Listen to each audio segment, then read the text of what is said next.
belum bisa ambil skripsi, tolong saya di Japri di DM sekarang. Tapi kalau saya lihat dari situasi yang ada, ini nampaknya teman-teman sebagian besar pasti sudah dalam situasi yang memungkinkan Anda untuk ambil skripsi di semester ini.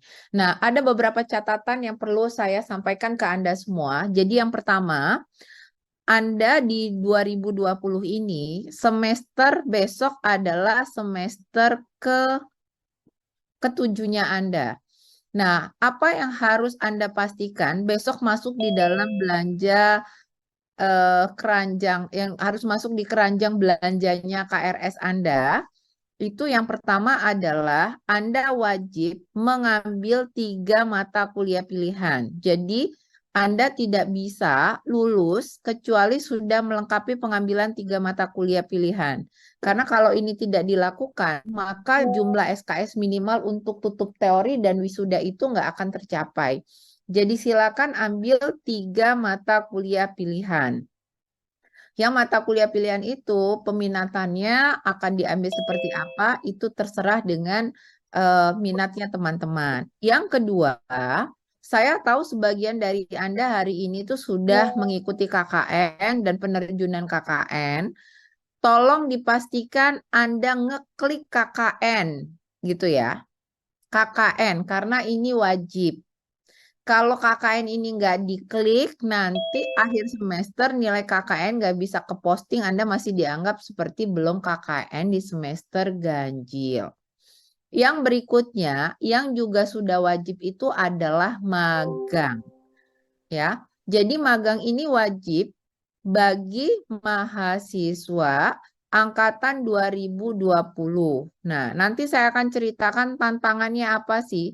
Karena kalau KKN ini insya Allah mungkin teman-teman akan bisa menuntaskannya segera gitu ya. Yang akan menjadi tantangan itu adalah pada poin magang dan mungkin skripsi bagi yang sudah memenuhi persyaratan skripsi. Jadi kalau saya lihat sekali lagi saya nampaknya optimis dan menduga baik bahwa semua bimbingan saya ini dimungkinkan untuk ngambil skripsi di semester ini. Kecuali kalau karya ilmiah Anda itu nilainya jelek kebangetan ya. Jadi karena untuk bisa skripsi itu setahu saya nilai karya ilmiah itu minimal harus C. Jadi kalau nilai karya ilmiah di bawah C, Anda nggak bisa ngeklik skripsi. Nah, itu yang perlu menjadi catatan. Pastikan kalau bisa ngeklik yang hitam-hitam ini wajib untuk diklik.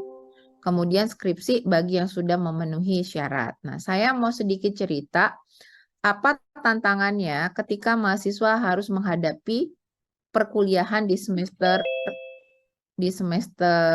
apa? Semester 6 semester 7 gitu ya. Nah, tantangan yang akan Anda hadapi di semester 7 itu teman-teman, itu sebetulnya tidak sederhana. Kenapa? Saya coba munculkan di layar papan tulis saya ya. Eh, udah muncul belum papan tulis saya? Sudah, Ibu. Oke, baik. Nah, teman-teman, saya itu hampir setiap semester di periode ganjil kayak begini, itu menjadi DPS, dosen pembimbing skripsi, sekaligus dosen pembimbing magang. Nah, apa yang akan Anda alami? Ini yang akan Anda alami di semester 7 ini, itu akan menjadi penentu apakah Anda besok akan bisa lulus di semester 8 atau tidak. Nah, catatannya kira-kira begini.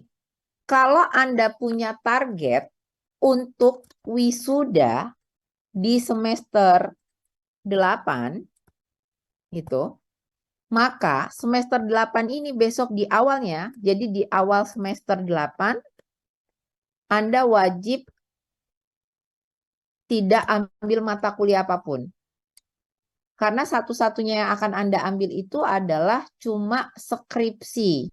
Karena syarat untuk Anda itu nanti pendadaran itu adalah Anda harus tutup teori. Sebentar, tidak ambil matkul apapun karena harus tutup teori gitu ya. Nah, apa definisi tutup teori? Kalau Anda sudah tutup teori, maka Anda tidak bisa lagi memperbaiki nilai di mata kuliah apapun dalam bentuk remediasi atau mengulang mengambil mata kuliah. Itu yang harus diperhatikan ya.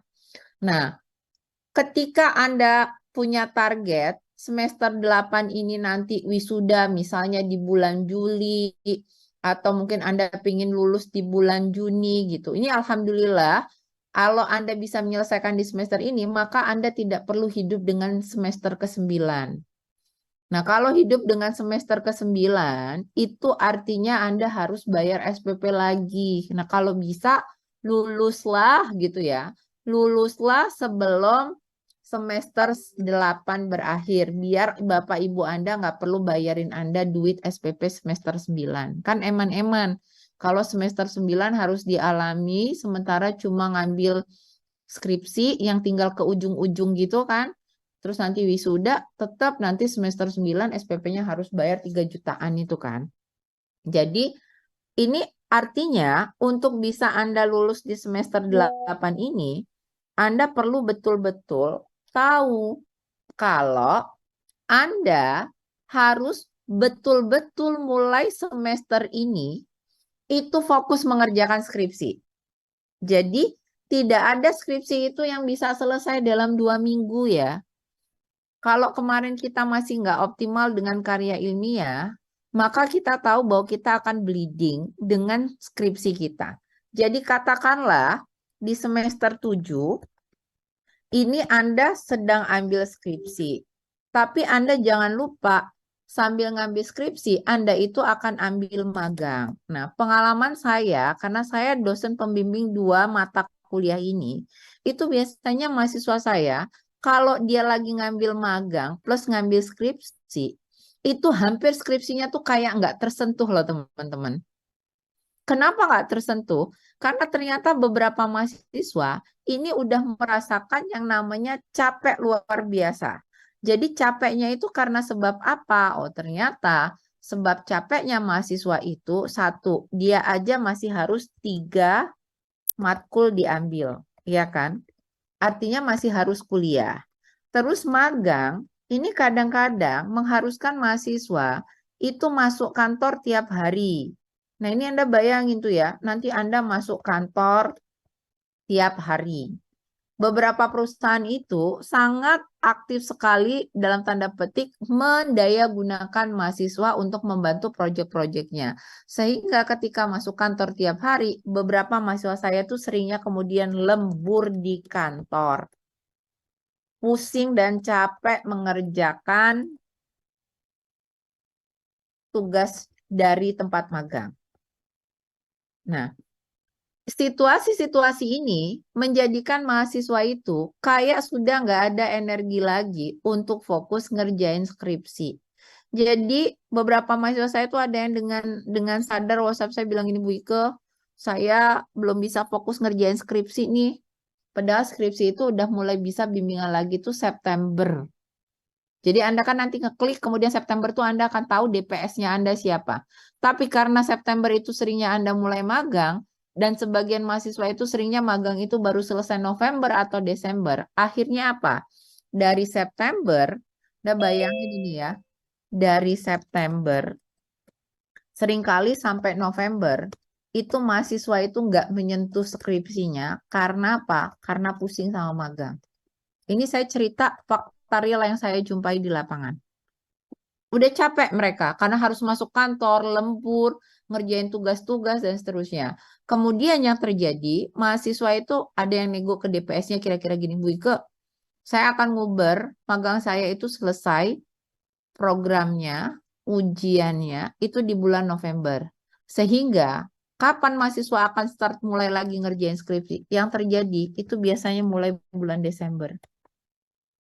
Jadi Anda kebayang kalau Anda nggak bisa ngelola waktu, Anda nggak punya fisik yang fit, ini Anda agak sulit dalam periode yang bersamaan.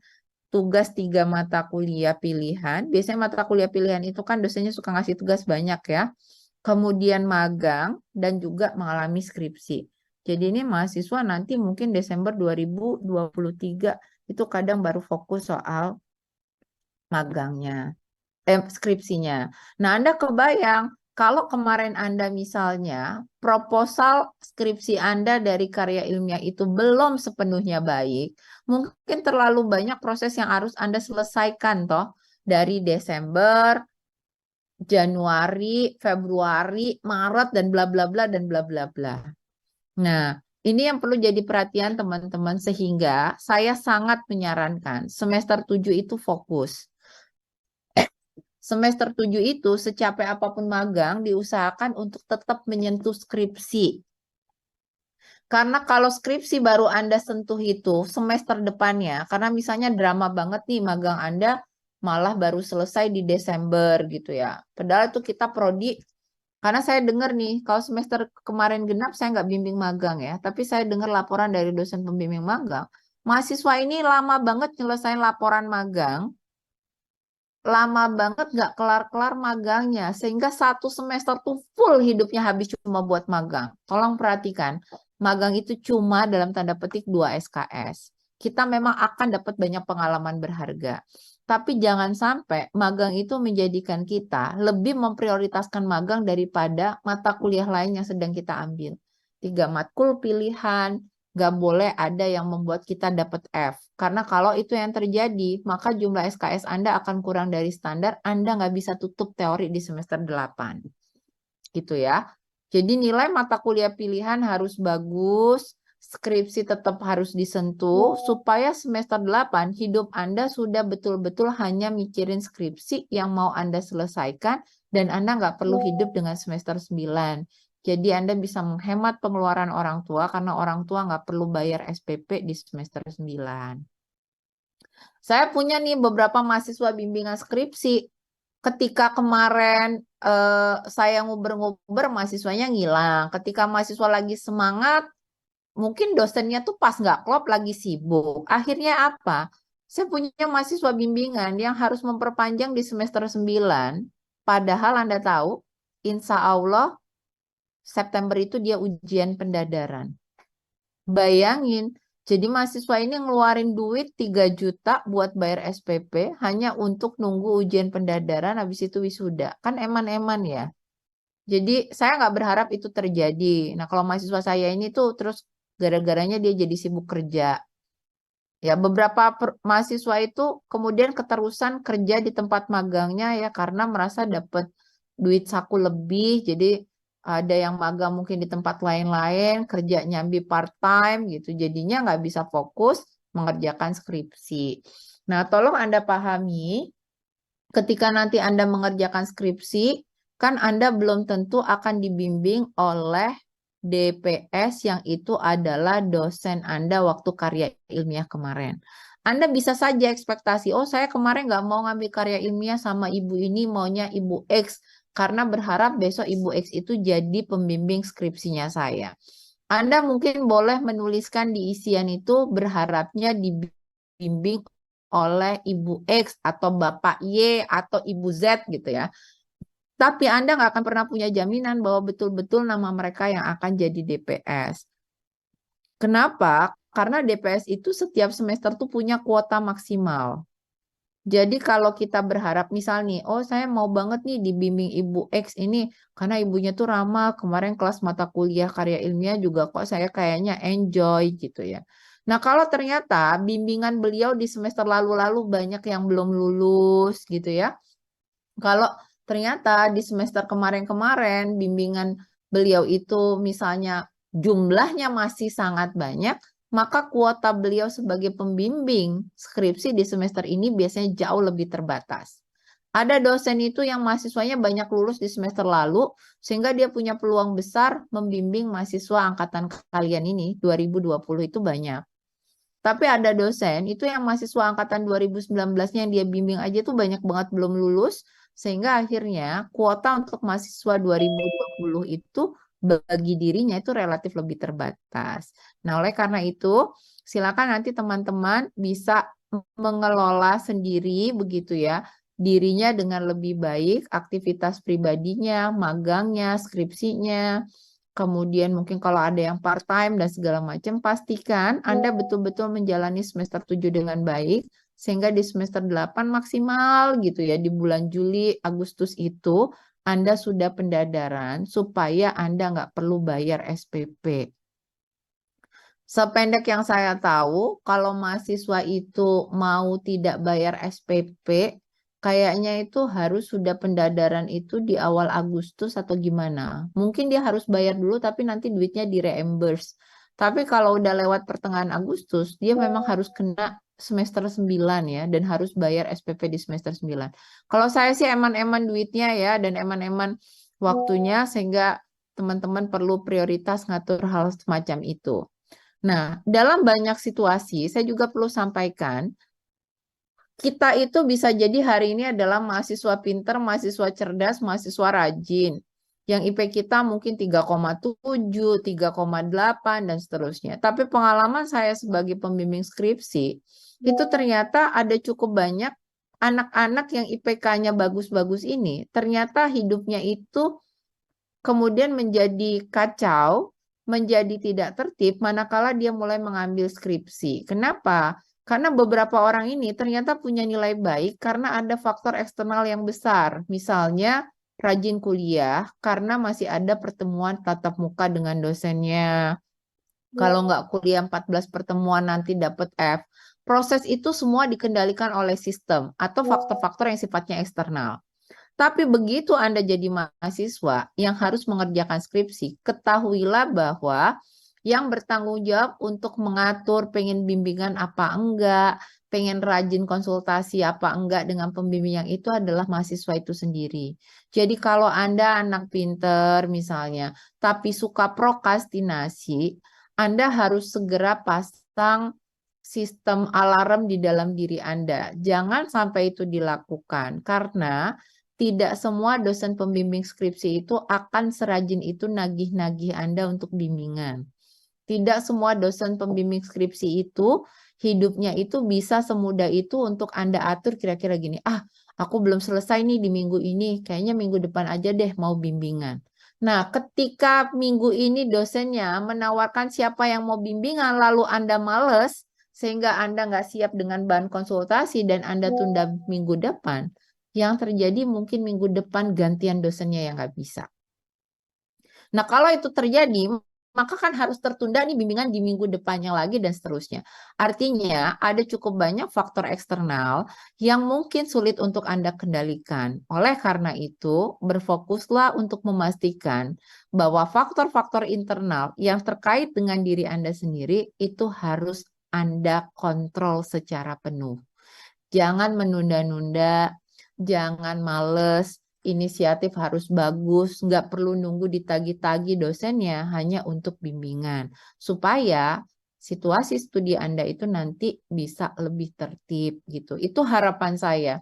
Saya nggak tahu persisnya mahasiswa 2020 itu kalau bayar SPP untuk di SPP angsuran 1 tiap semesternya itu ada di angka berapa, tapi mahasiswa bimbingan saya 2019 tuh bilang SPP mereka tuh kalau setoran di setoran pertama begitu ya, itu sekitar 3 juta masih di luar biaya skripsi. Saya lupa, kayak inskripsi itu kan ada biaya tambahan ya, ada biaya tambahan untuk proses akademik yang Anda jalani itu.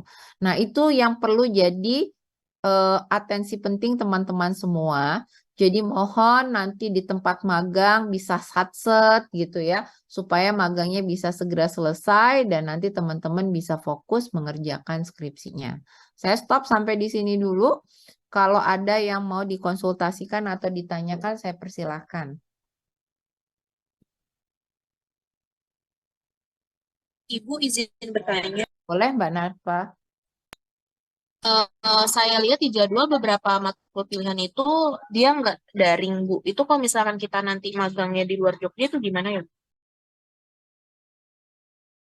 Oke. Pertama begini, magangmu di luar Jogja berarti kamu tidak akan ada di Jogja ya. Iya, Bu. Nah, sekarang ada beberapa variabel yang mungkin perlu jadi pertimbangan tuh kira-kira gini. Satu, kamu perlu memastikan dosen pembimbingmu tuh berkenan nggak yang skripsi itu nanti membimbing secara online.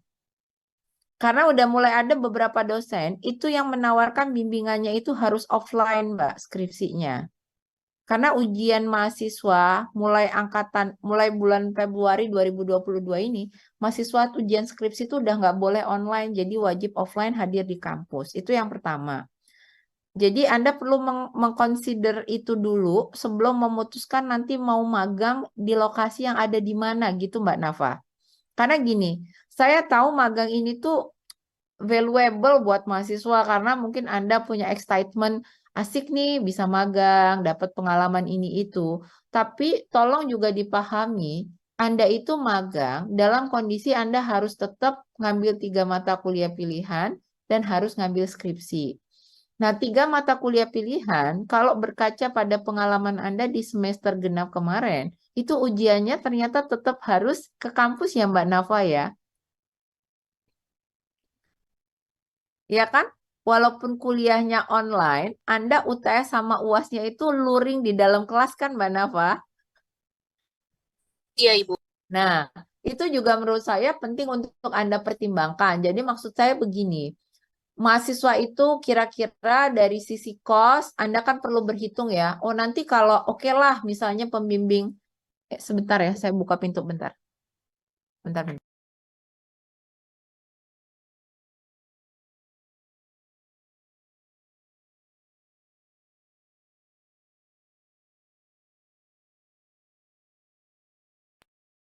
Oke, misalnya begini, katakanlah dosen pembimbing skripsimu berkenan untuk kamu bimbingannya itu secara online, gitu ya. Tapi kamu perlu mempertimbangkan kalau kuliahnya full daring, terus ujiannya offline, berapa kali kamu harus bolak-balik kan? Takutnya saya nanti kamu minimal pas UTS kamu harus balik ke Jogja untuk ujian, gitu kan? Nanti kamu balik lagi ke lokasi eh, magang. Nah, itu yang juga mungkin perlu pertimbangan. Ini tuh tidak saya wajibkan ya, tapi if I were you, kira-kira gitu.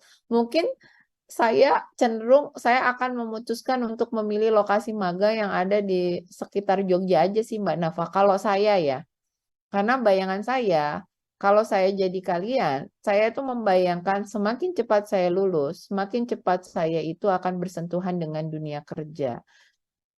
Dan di situ sebagai fresh grade saya membayangkan saya juga akan belajar gitu ya. Nah, magang itu mungkin secara mandiri tanpa harus berkaitan dengan institusi pendidikan atau tidak harus karena kewajiban, itu mungkin bisa saya jalani nanti di semester 8 gitu ya, sambil saya ngerjain skripsi. Kan mungkin banyak waktu, mungkin loh ya, banyak waktu kosong itu saya bisa manfaatkan untuk magang secara mandiri tanpa harus terikat dengan aktivitas magang karena kewajiban dari kampus. Itu kalau saya ya, pertimbangan saya lebih ke arah situ sih. Karena dari sisi kos, dari sisi Anda mungkin juga perlu pertimbangan macam-macam.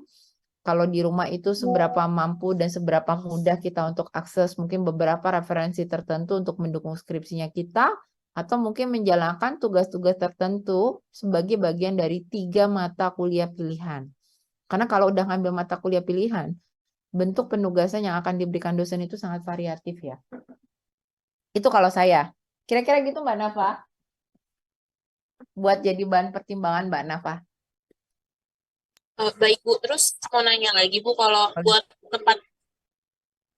buat tempat magang sendiri itu udah ada listnya dari kampus atau kita bisa nyari mandiri ya, Bu? Oke, sebentar, saya tuh bikin jadwal bimbingan ke anak DPA saya setelah ini, saya agak izin terlambat bentar ya, saya japri ke mereka dulu. Wait, wait.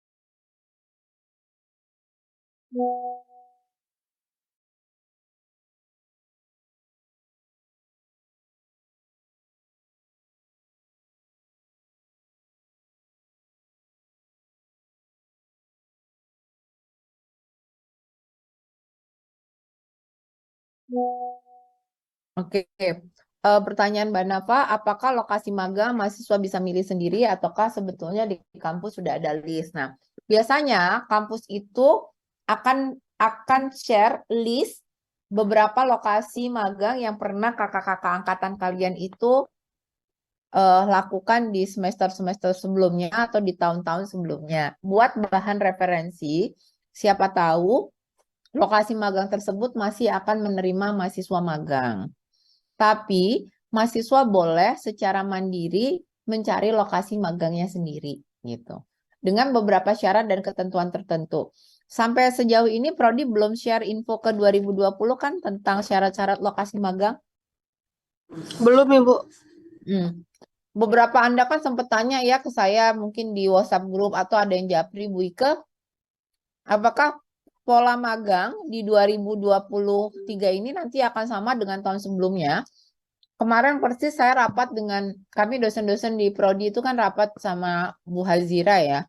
Saya juga udah tanyakan, Bu Hazira ini mahasiswa angkatan 2020 ingin segera panduan magang itu bisa dirilis supaya mahasiswa bisa menyiapkan diri dengan lebih baik, misalnya menentukan lokasi skripsi dan macam-macam, skripsi, lokasi magang dan macam-macam. Dan Bu Hazira menyampaikan kalau panduan magang 2023 masih dalam tahap finishing, jadi beliau nampaknya akan memastikan mungkin akhir Agustus ini panduan itu akan rilis. Jadi ditunggu saja ya oleh teman-teman.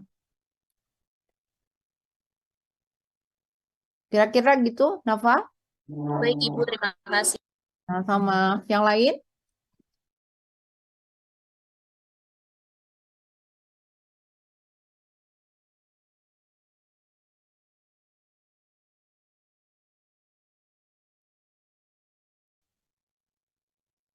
Gimana, Adit?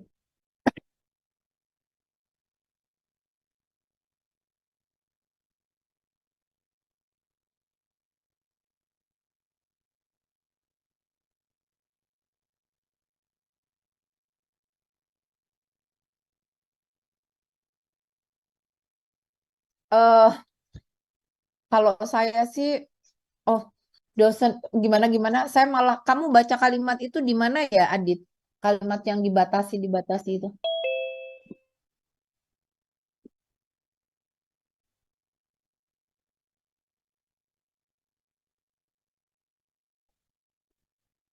Coba kamu capture, kamu kirim ke WhatsApp grup deh. Karena setahu saya kok nggak ada ya, mahasiswa masih bisa bebas memilih dia akan magang sesuai dengan interestnya dia sendiri-sendiri sih. Jadi kalau Anda tuh klinis, maka Anda magang yang tema-temanya klinis. Jadi misalnya bisa di rumah sakit gitu ya. Kalau di Pio, Anda bisa magang mungkin di perusahaan di bagian HR tertentu gitu. Saya kok malah belum dengar ya ada pembatasan soal itu.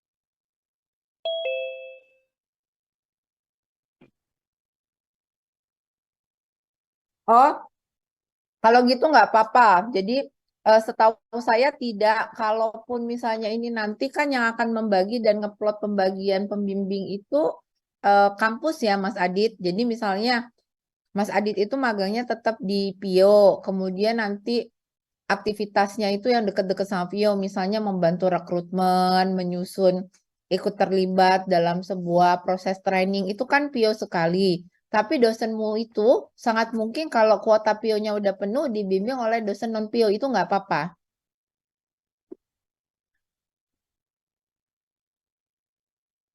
Jadi usul saya, mahasiswa tetap fokus ngambil magang yang sesuai dengan interestnya dia ya.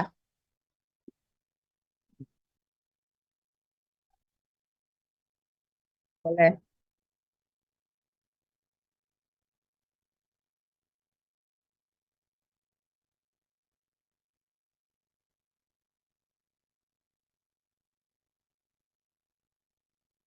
Betul. Jadi gini, bagaimana mekanisme mahasiswa mengajukan permohonan ke tempat magang dan segala macam itu menunggu pengumuman yang dirilis resmi sama Prodi ya. Karena barangkali di tahun ini takutnya ada pola yang berubah, nggak sama gitu. Jadi nanti ditunggu saja. Buat saya sih kira-kira gini. Kalau mau nyari lokasi magang secara mandiri, Anda boleh speak secara informal dulu dengan pihak-pihak terkait itu. Kemudian nanti kalau pengumuman sudah rilis, baru deh kayaknya yang urusan proposal dan segala macam di follow up secara formal, nunggu setelah proposal itu ada gitu aja. Panduan itu ada daripada kalian salah langkah. Karena saya sebagai DPA juga takut menyarankan kamu nggak apa-apa bikin proposal masukin dulu dan bla bla bla. Khawatir saya periode ini ada mekanisme yang berubah gitu, Mas Adit. Gitu ya. Yap. Ada lagi?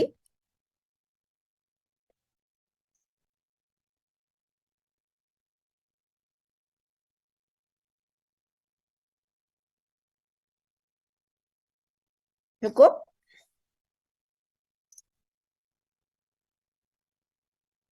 Ada lagi nggak teman-teman?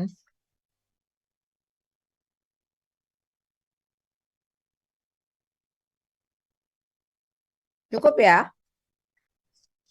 Cukup mungkin Ibu. Oke, Dari saya baik. cukup. Oke, baik. Nanti kalau ada beberapa hal yang masih ingin ditanyakan, didiskusikan gitu ya, bisa konsultasi lewat WhatsApp grup aja. Sebaiknya tidak japri ya, soalnya chat di tempat saya tuh masuknya agak padat gitu. Jadi saya agak kerepotan kalau harus merespon satu-satu, kecuali hal yang sangat private. Kalau misalnya itu yang Anda konsultasikan bersifat umum, saya akan sangat apresiasi kalau Anda bisa melakukannya di WhatsApp grup sehingga kalau ada teman mengalami hal serupa, biar saya tidak harus mengulang penjelasan 2 kali. Kira-kira gitu, mudah-mudahan praktekin besok pagi.